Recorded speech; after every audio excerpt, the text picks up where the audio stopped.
Public interest litigation के बारे में समझने से पहले थोड़ा सा हमको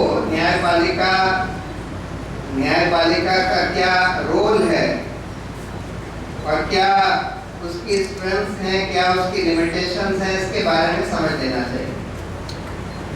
देखिए, संविधान में जो उच्च न्यायपालिकाएं हैं, हाई कोर्ट, सुप्रीम कोर्ट, इनको मुकदमे सुलझाने के अलावा दो और बड़े बड़े रोल दिए गए। पहला तो ये कि जो कार्यपालिका और जो विधायिका है उसको अपने दायरे में रखने का, यानी कि अगर वो अपने दायरे से बाहर जाते हैं, कुछ ऐसा काम करते हैं जो संविधान के खिलाफ है, कानून भी अगर संविधान के खिलाफ बनाते हैं या कोई दूसरा काम संविधान के खिलाफ या लोगों के मौलिक अधिकारों के खिलाफ कोई काम करते हैं, तो उसको रोकने का। और दूसरा, क्योंकि कोर्ट ये मान चुका है कि every power is coupled with the duty, यानी कि हर शक्ति जो भी आपको पावर दी गई है कॉन्स्टिट्यूशन से, उस पावर की जब इस्तेमाल की जरूरत होती है तो कार्यपालिका की ड्यूटी बनती है कि उस पावर को इस्तेमाल करके काम करे। जैसे कि कोई अपराध का मामला पुलिस में दर्ज होता है, कोई कंप्लेंट दर्ज होती है अपराध के बारे में, तो पुलिस की ड्यूटी है कि उस पर तहकीकात करके मुलजिम को सजा दिलवाए। अगर वो नहीं कर रही है तो फिर न्यायपालिका का अधिकार ही नहीं, उसकी ड्यूटी है कि वो आदेश दे कार्यपालिका को कि वो काम करे। और इसी पावर के तहत सुप्रीम कोर्ट में चाहे 2G घोटाला हो, चाहे ये कोल वाला घोटाला हो, कोयला घोटाला हो, इसमें कार्यपालिका को, CBI को बोला कि भाई तुम इसमें छानबीन करो, तुम इसमें तहकीकात करो और हम उसकी निगरानी रखेंगे। हम ये देखेंगे कि तुम ठीक से, ईमानदारी से और गहराई से इसकी तहकीकात कर रहे हो।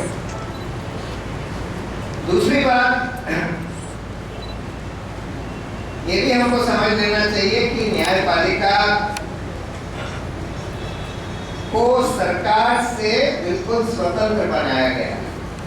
संविधान ये कहता है कि न्यायपालिका सरकार से बिल्कुल स्वतंत्र हो, यानी कि सरकार या विधायिका, उसको कोई डायरेक्ट अधिकार ना हो न्यायपालिका को सजा देने का।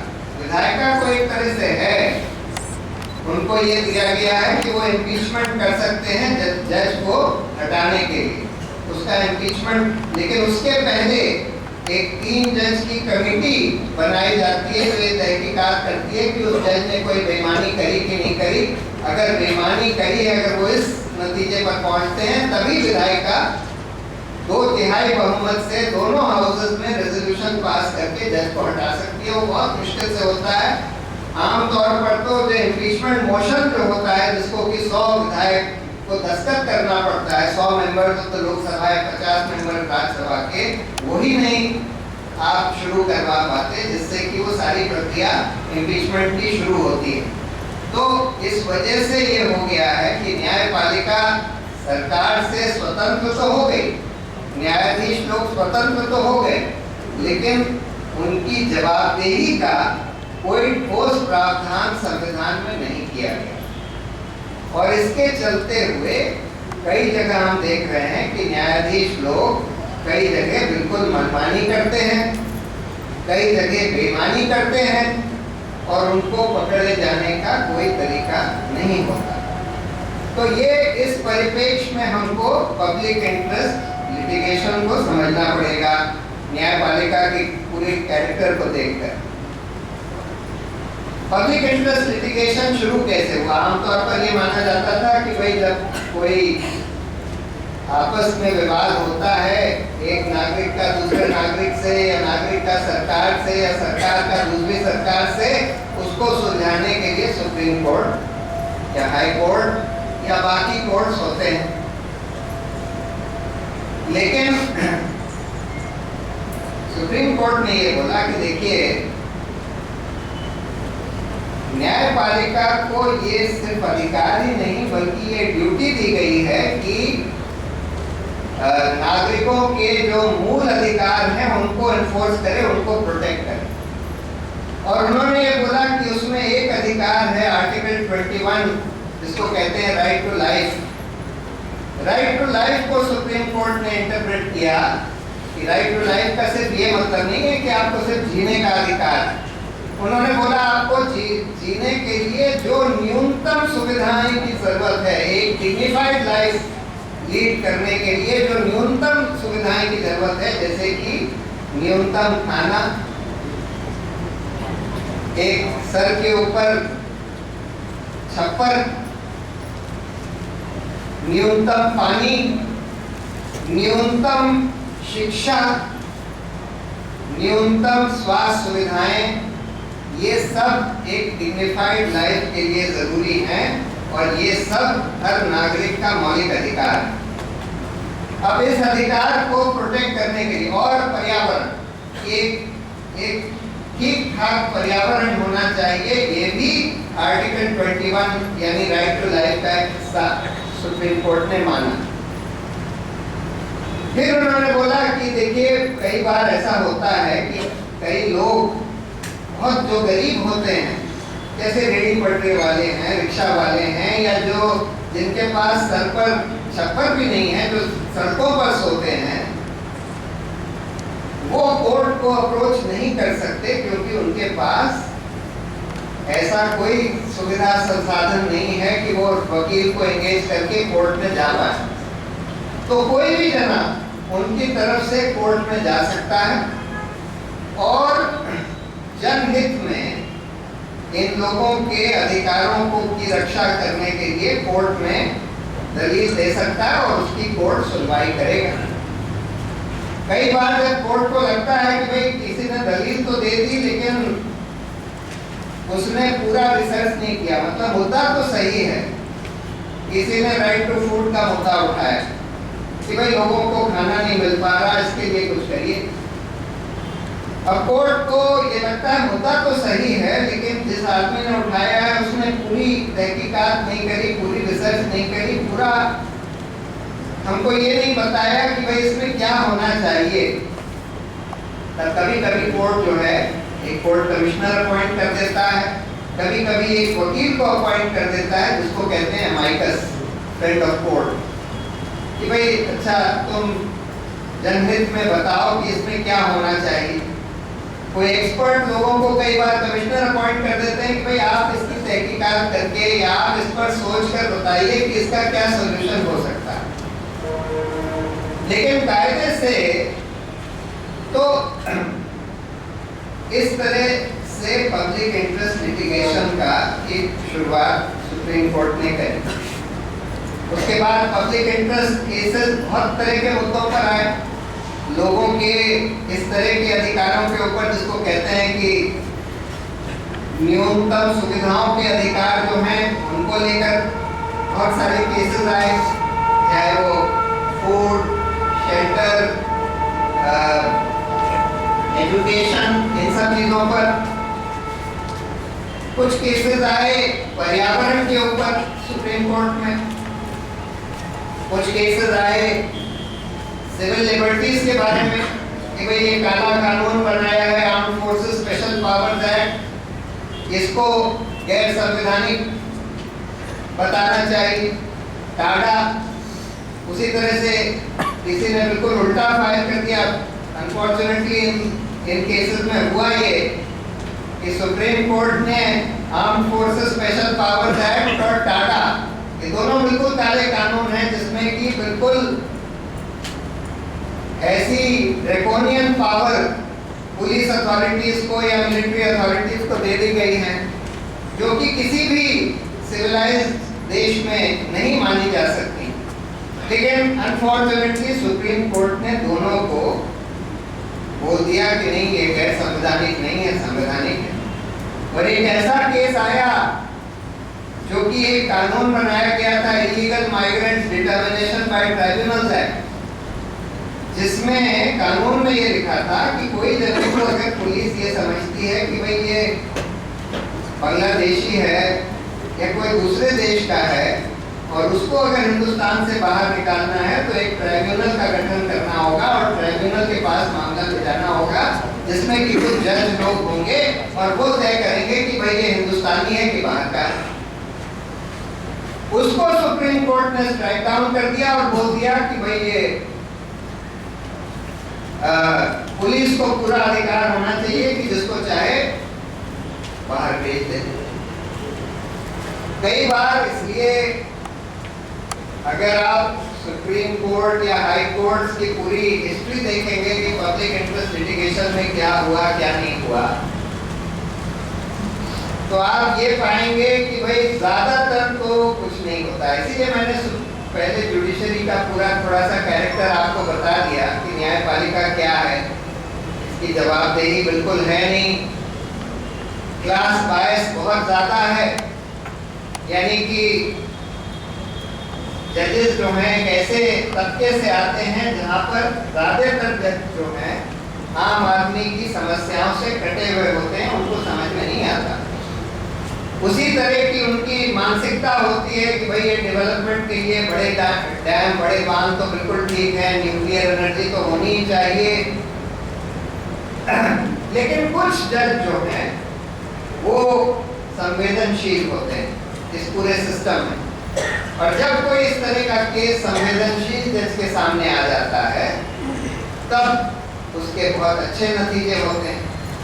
करप्शन के मामले में भी हमने देखा है कि हर तरह के जज होते हैं, ज्यादातर केस आपके करप्शन के भी ज्यादातर केस में कुछ नहीं होता, या तो वो डिसमिस कर दिए जाते हैं या फिर सालों साल लंबित रहते हैं। जैसे हमारा स्कॉर्पिन सबमरीन वाला केस है, हाई कोर्ट में 12 साल से लंबित है, उसकी सुनवाई नहीं हो पाती। इस तरह के बहुत सारे केसेस हैं जो लंबित रहते हैं, और कई केस हैं जो तुरंत फट से डिसमिस कर दिए जाते हैं, कुछ तो बगैर सुनवाई के और कुछ सुनवाई के बाद। तो पर कभी कभी इसीलिए ये जरूरी है ये समझ लेना कि पब्लिक इंटरेस्ट लिटिगेशन और न्यायपालिका एक औजार जरूर है जनहित को आगे बढ़ाने का, जनता के बहुत सारे अधिकारों के लिए लड़ने का, पर्यावरण को बचाने का, भ्रष्टाचार से लड़ने का एक औजार जरूर है। लेकिन ये ऐसा औजार है जिसमें ये नहीं मानना चाहिए कि इसमें हर बार आपको सफलता मिलेगी।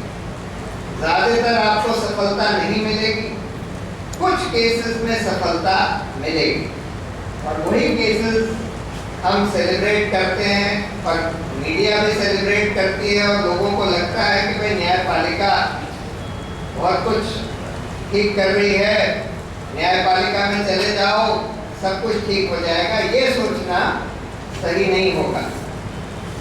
पब्लिक इंटरेस्ट लिटिगेशन जब आप सुप्रीम कोर्ट या हाई कोर्ट में लेकर जाते हैं कोई भी तरह का, तो पहले आपको उसकी पूरी तैयारी करके जाना होता है। अगर उसमें कुछ सफलता की उम्मीद है तो तैयारी पूरी होनी चाहिए। इसका ये मतलब है कि पहली बात तो आपको उसके सब पहलू, आपको ये कोशिश करनी होती है कि भाई इस मुद्दे पर सबसे अच्छे एक्सपर्ट्स कौन हैं, हिंदुस्तान में कौन से ऐसे लोग हैं जिन्होंने इस मुद्दे पर सबसे ज्यादा गहराई से सोचा हुआ है और जो आपको इसके बारे में, इसके सारे पहलू के बारे में बता सकते। उसके बाद आपको ये सोचना होता है कि अच्छा ये प्रॉब्लम तो है, इसका सोल्यूशन क्या है। यानी कि अगर आप सिर्फ ये लेकर जाएं कि भाई इसमें तो बड़ा भ्रष्टाचार है, इस भ्रष्टाचार को आप ठीक करिए, इस देश में बहुत भ्रष्टाचार है, अगर आप सुप्रीम कोर्ट के पास जाएं कि बहुत भ्रष्टाचार है, भ्रष्टाचार को ठीक करिए, तो बोलेंगे हाँ भ्रष्टाचार है, हम मानते हैं। तो बोलेंगे हाँ भ्रष्टाचार, आपका आर्टिकल 21 भ्रष्टाचार मुक्त देश होना आपका राइट टू लाइफ भी है, ये भी हम मानते हैं। लेकिन इसका सोल्यूशन क्या है? जब तक आप हमको सोल्यूशन नहीं बताएंगे कि भाई इससे कैसे लड़ा जा सकता है।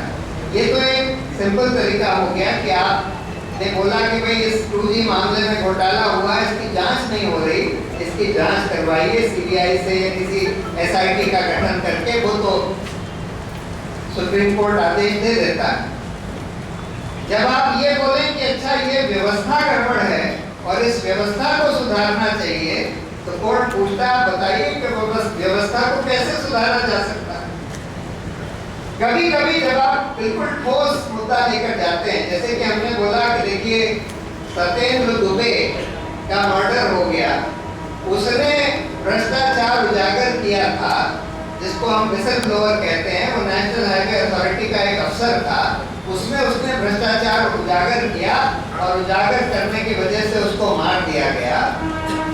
इसको ठीक करने के लिए, इस तरह के प्रॉब्लम जिससे आगे से ना आए, हमारे पास कोई ऐसी संस्था होनी चाहिए जो सरकार से स्वतंत्र हो, जिसको कोई भी अगर अफसर कंप्लेन करे कि भाई हमारे संस्था में ये भ्रष्टाचार हो रहा है, वो उसकी तहकीकात करवाकर उसमें जिसको सजा दिलवानी है दिलवा सके, उसके खिलाफ मुकदमा चलवा सके और उस अफसर को प्रोटेक्शन दिलवा सके। प्रोटेक्शन दो तरीके से कि उसका आमतौर पर जब इस तरह का अफसर कंप्लेन करता है तो उसके खिलाफ डिसिप्लिनरी प्रोसीडिंग्स हो जाती हैं, उसको सस्पेंड कर दिया जाता है, उसको उससे भी बचा सके और उसको फिजिकल प्रोटेक्शन की अगर जरूरत हो वो भी दिलवा सके। तो जब आप कोई ठोस सॉल्यूशन लेकर जाते हैं कि भाई अच्छा सेंट्रल विजिलेंस कमीशन ऐसी संस्था है और सेंट्रल विजिलेंस कमीशन सरकार से स्वतंत्र है, तो आप सेंट्रल विजिलेंस कमीशन को ये अथॉरिटी दे दीजिए कि इस तरह के जो विसल ब्लोअर्स हैं, जो कंप्लेन करते हैं भ्रष्टाचार अपने ऑर्गेनाइजेशन में, उनकी बात सुनकर उनकी उस पर तहकीकात करके एक्शन ले सके। तब फिर कोर्ट कभी कभी, हर केस में तो फिर भी कोर्ट एक्ट नहीं करता, पर कुछ कुछ केसेस में, जैसे उन्होंने पुलिस रिफॉर्म्स वाले केस, पुलिस रिफॉर्म्स वाले केस में क्या हुआ,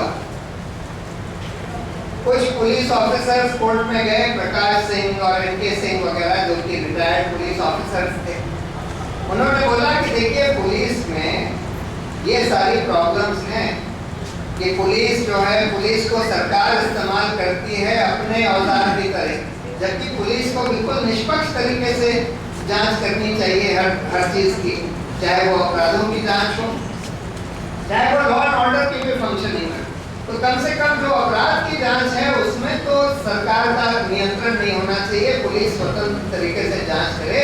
हाँ, पुलिस अगर कोई बेईमानी करे, अगर कोई मानव अधिकार का हनन करे, तो उसके लिए एक स्वतंत्र पुलिस कंप्लेंट्स अथॉरिटी होनी चाहिए।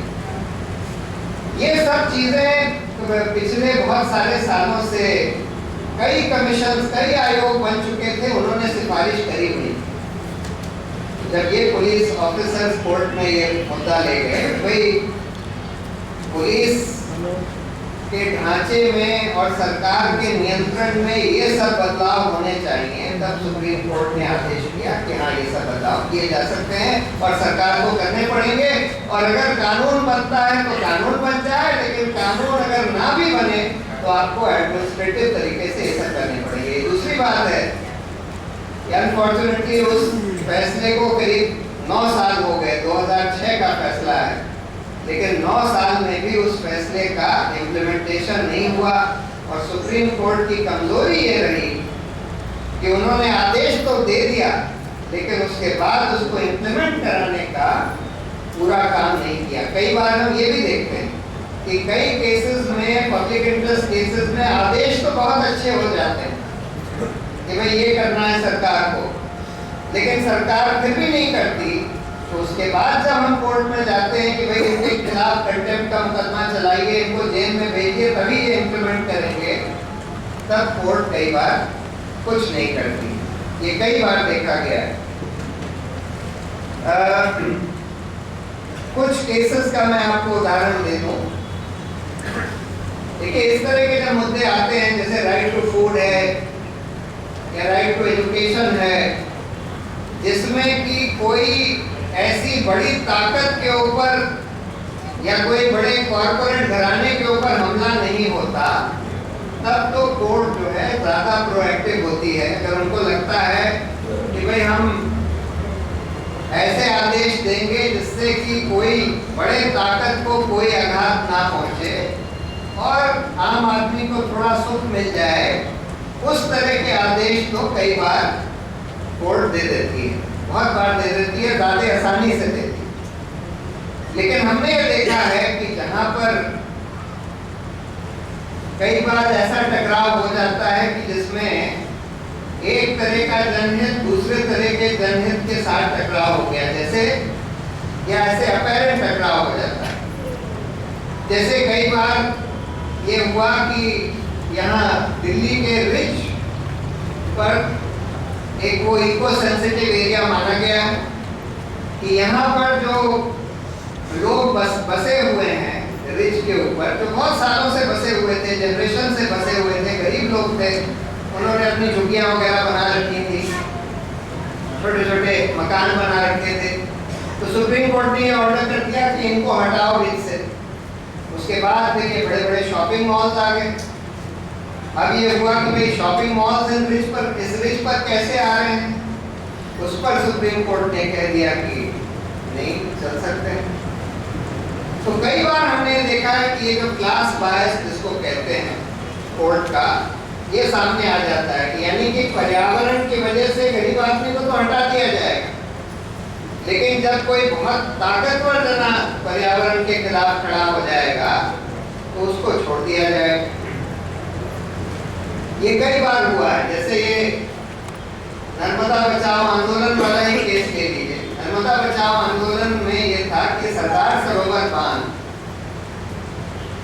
बगैर किसी एनवायरमेंटल क्लियरेंस के, बगैर एनवायरमेंटल स्टडीज करे गए, यानी कि ये नहीं पता लगाया गया था कि भाई इसके क्या क्या इफेक्ट्स होने वाले हैं बांध के पर्यावरण के ऊपर।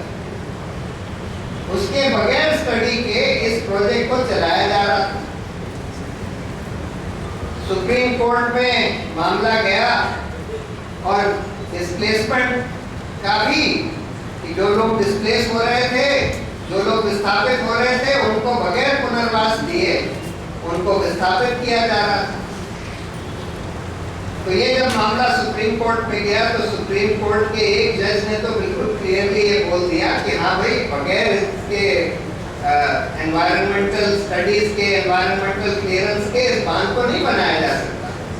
लेकिन बाकी जो दो जजेस थे उन्होंने बोला कि नहीं, उसके बगैर भी बनाया जा सकता है, क्योंकि ये तो डेवलपमेंट के लिए जरूरी है। विस्थापन के बारे में उन्होंने ये बोल दिया कि हाँ विस्थापन पहले किया जाएगा, लेकिन उसका जब वायलेशन हुआ उन्हीं के आदेश का, तो आज भी केस चल रहे हैं सुप्रीम कोर्ट में, उसको नहीं रोक रहे। यानी कि बगैर विस्थापन, बगैर पुनर्वास के विस्थापन होता चला जा रहा है, सुप्रीम कोर्ट के आदेश के खिलाफ है, लेकिन उसको फिर भी नहीं रोका जा रहा।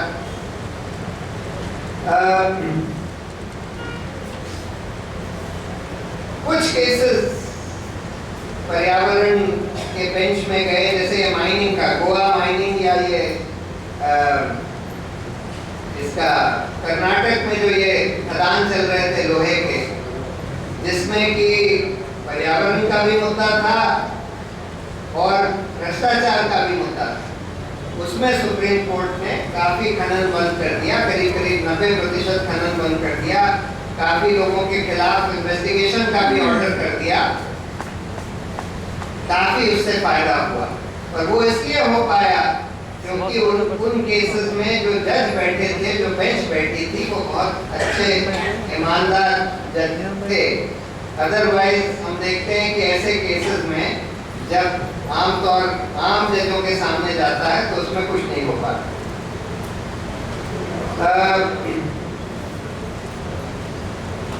करप्शन के तो खैर आप लोगों को मालूम ही है, कोल का 2G वाला कई सारे केसेस हुए।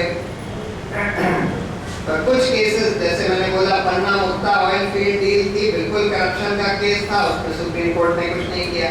स्कॉर्पियन वाला केस जो है लटका ही चले जा रहा है 12 साल से, और बहुत सारे ऐसे केसेस जो मैंने ही फाइल किए हैं जो कि लंबित रह गए। लेकिन फिर भी अगर केस लंबित भी रहता है तो हम देखते हैं कि उसका भी काफी फायदा जनहित में पहुंचाया जा सकता है।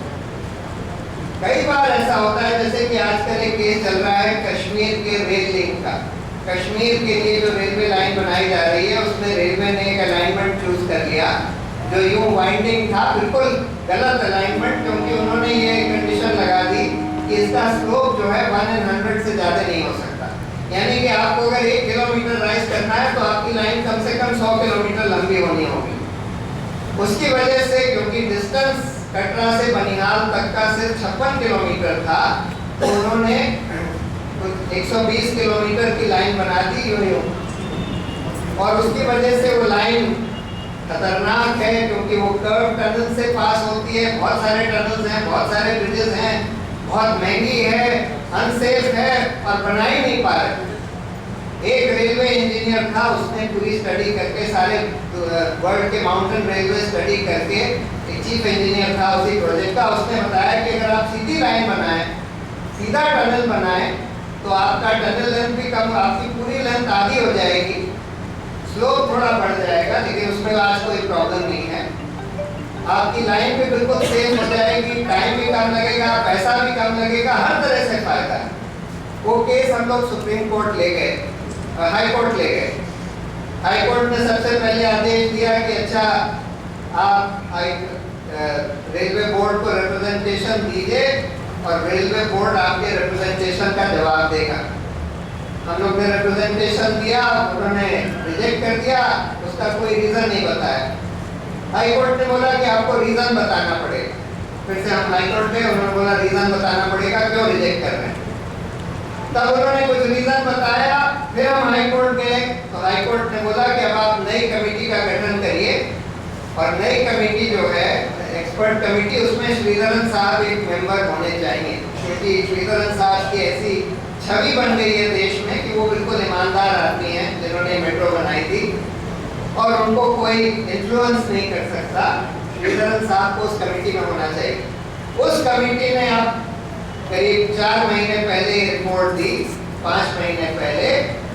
ये जो अलाइनमेंट रेलवे ने बनाया है, जिसको कि 14 साल हो गए, 4000 करोड़ रुपया खर्च हो चुका है, कि ये बिल्कुल बेकार अलाइनमेंट है। इसमें कम से कम अभी 28,000 करोड़ और रुपए लगेंगे, इसमें कम से कम अभी 15 साल और लगेंगे, और फिर भी 15 साल में शायद ये बन नहीं पाएगा, और बहुत ही अनसेफ अलाइनमेंट है।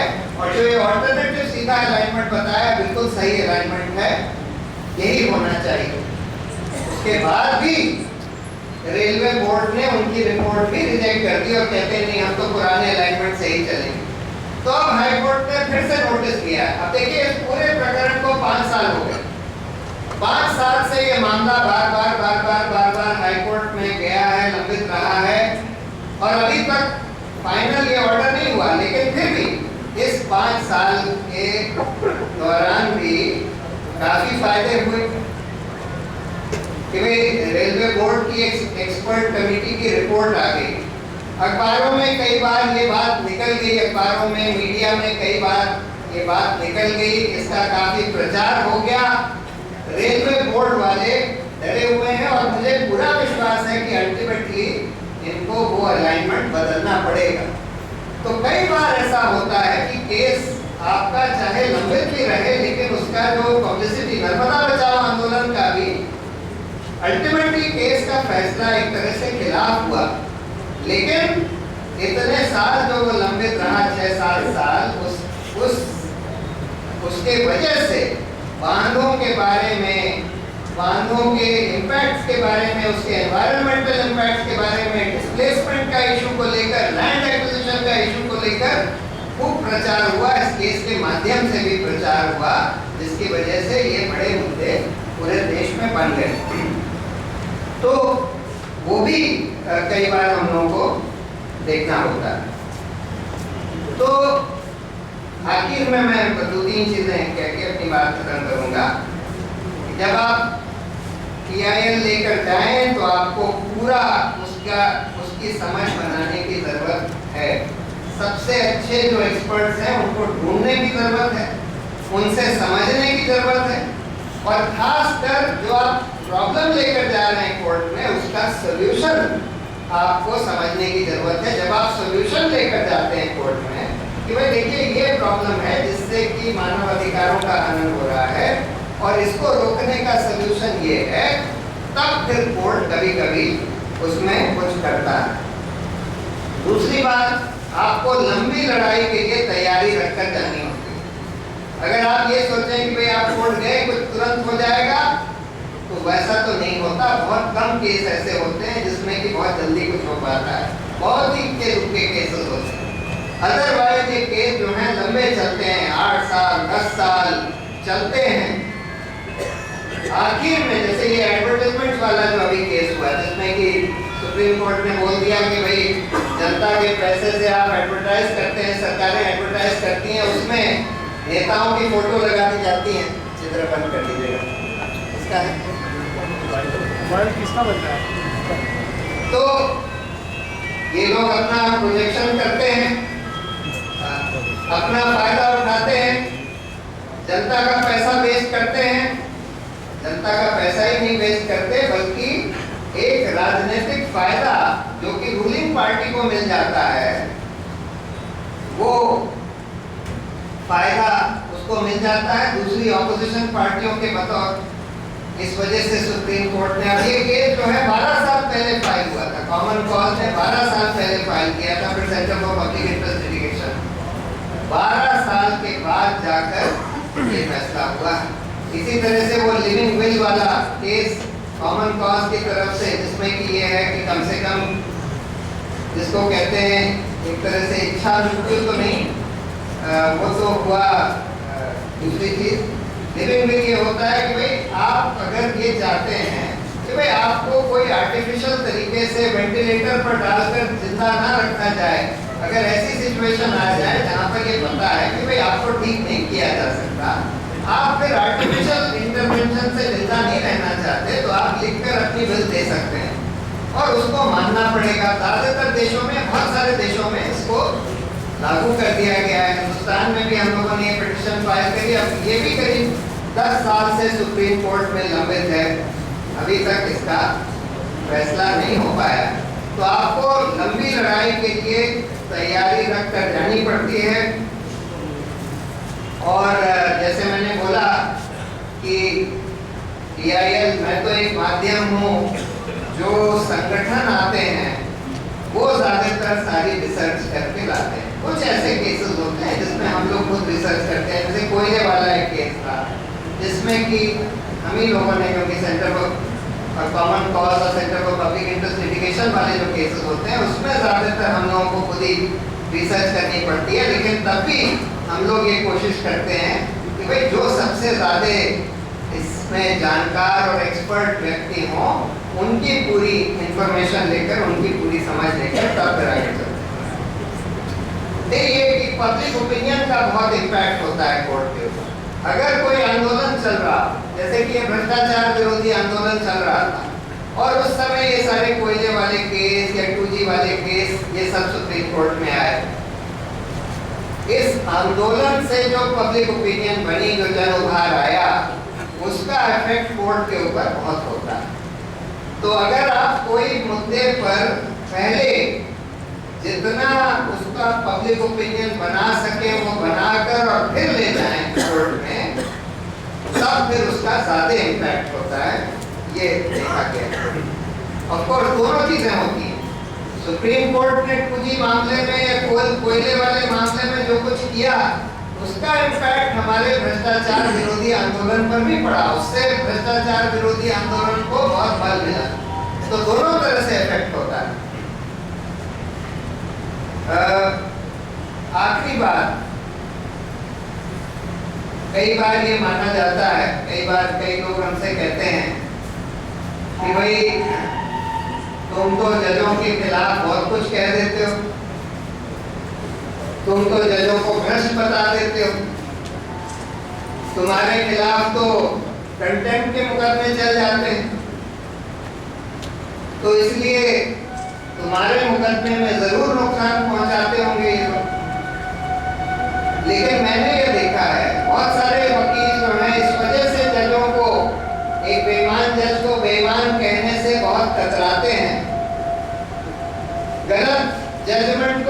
क्रिटिसाइज करने से कतराते हैं। जब गलत जजमेंट हो तो ये जरूरी है कि उसको गलत कहना चाहिए और बिल्कुल सीधे खड़े होकर अल्टीमेटली देखिए, गलत कहने से एक पब्लिक ओपिनियन बनती है और वो पब्लिक ओपिनियन आखिर में जजों का बिहेवियर भी बदलती है। थोड़ा बिहेवियर उनका बदलता है उस पब्लिक ओपिनियन के कारण। और अगर आप ईमानदारी से जज को भ्रष्ट कह दें, ईमानदारी से गलत जजमेंट को गलत जजमेंट कह दें, सिर्फ ईमानदारी से ही नहीं, बिल्कुल रिस्पॉन्सिबल तरीके से पूरे उसके तर्क देकर अगर आप तब बोलते हैं तो जज लोग, कुछ जज तो जरूर आपसे खफा हो जाएंगे, खफा तो कई हो जाएंगे, लेकिन आपसे डरने भी लगेंगे। और उसका जो नेट इफेक्ट होता है, मैंने जो अपने पूरे एक्सपीरियंस से देखा है कि उसका नेट इफेक्ट जो होता है वो खराब नहीं होता। ऐसा नहीं है कि ज्यादातर केस आपके खराब कर देंगे क्योंकि आप जजों को भ्रष्ट कह देते हैं, क्योंकि जजमेंट्स को गलत कह देते हैं। आखिर में उसका नेट इफेक्ट जो होता है वो नेगेटिव नहीं होता। इसलिए मेरा जो व्यक्तिगत अभी तक अनुभव रहा है वो ये रहा है कि मेरे इस तरह के एक्शन से कि मैं जजों को कई बार भ्रष्ट कह देता हूँ, जजमेंट्स को गलत कह देता हूँ, उससे कोई पब्लिक इंटरेस्ट केसेस जो करता हूँ, जो कॉजेज में उठाता हूँ, उस पर कोई खास आंच नहीं आती, बल्कि थोड़ा बहुत फायदा ही होता होगा। तो पब्लिक इंटरेस्ट लिटिगेशन एक यूजफुल इंस्ट्रूमेंट है, एक यूजफुल औजार है जनहित को, जन सरोकार को आगे बढ़ाने का। लेकिन ये नहीं समझना चाहिए कि कोई भी मुद्दा हम कैसे भी ले जाएं। पहली बात तो पॉलिसी के मुद्दे आप कोर्ट में नहीं ले जा सकते कि भाई ये हो या वो हो। ये फर्क समझ लेना बहुत जरूरी है कि जो आप मुद्दा कोर्ट में ले जाते हैं उसमें किसी के लीगल राइट्स इन्वॉल्व होने चाहिए। आप ये नहीं कह सकते कि भाई ये घर ऐसे क्यों बना है, ऐसे नहीं बनने चाहिए, या घर सारे पीले पेंट होने चाहिए या सफेद पेंट होने चाहिए। ये सब किसी के लीगल राइट्स का मुद्दा नहीं है। आपको सबसे पहले ये देखना होगा कि क्या इसका कौन सा लीगल राइट है या कॉन्स्टिट्यूशनल या फंडामेंटल राइट है जो कि अफेक्ट हो रहा है या वायलेट हो रहा है, और उसको ठीक करने के लिए क्या किया जाना चाहिए, तभी आप कोर्ट में जा सकते हैं। हर प्रॉब्लम के बिल्कुल समाधान का जगह पब्लिक इंटरेस्ट लिटिगेशन से नहीं है। आपको बहुत सोच समझ के पूरे सॉल्यूशंस लेकर सारी रिसर्च करके तब जाना पड़ता है, और उसके बाद भी आपको लंबी दौड़ के लिए तैयार रहना पड़ता है। काफी बार हारने के लिए भी तैयार रहना पड़ता है, लेकिन फिर भी कुछ केसेस में जो अल्टीमेट रिजल्ट निकलता है, जहां जहां आपको अच्छे जज मिल गए, संवेदनशील जज मिल गए, ईमानदार जज मिल गए, वो सब जो इफेक्ट होता है वो हम लोग देख रहे हैं कि बहुत अच्छा होता है। और इसलिए पब्लिक इंटरेस्ट लिटिगेशन को हमको यूज करना चाहिए, बढ़ाना चाहिए। पब्लिक इंटरेस्ट लॉयर्स की जमात इस देश में बढ़नी चाहिए। ऐसे वकील जो कि सिर्फ पैसे के लिए ना काम करें, कुछ जनहित के लिए काम करने के लिए तैयार हों। ये ठीक है कि हर वकील को अपनी जीविका नहीं चलानी चाहिए। मेरी सिचुएशन थोड़ी फर्क है। मैं सबकी सिचुएशन मैं ये नहीं मानता कि हर एक जना यही कर सकता है कि ज्यादातर ये सारे पब्लिक इंटरेस्ट केसेस ही करता रहे, लेकिन हर लॉयर ये कर सकता है कि कुछ पब्लिक इंटरेस्ट केसेस, कुछ ऐसे लोगों के केसेस जो रेडी पटरी वाले हैं, जो रिक्शा वाले हैं, जो गरीब लोग हैं, जो ऑर्डिनरी लॉयर्स को नहीं अफोर्ड कर सकते, जो उनकी फीस नहीं दे सकते, उनके केसेस करना जरूरी है। अगर आप ये करते रहेंगे और कुछ केसेस आप अपने करिए जो नॉर्मल, जिसमें आप फीस भी ले सकें, तब फिर ये जो आप संतुलन जो लॉयर यहाँ कई सारे यंग लॉयर्स हैं। ये संतुलन अगर आप बना कर रखें तो आपको सेटिस्फैक्शन भी मिलेगा, आपको फीलिंग भी होती है कि भाई आप कुछ अच्छा जनहित का काम कर रहे हैं, आपको सम्मान भी मिलेगा, आपको ख्याति भी मिलेगी और देश का भी कुछ हित होगा। ये सब मैं कहना चाहता हूँ।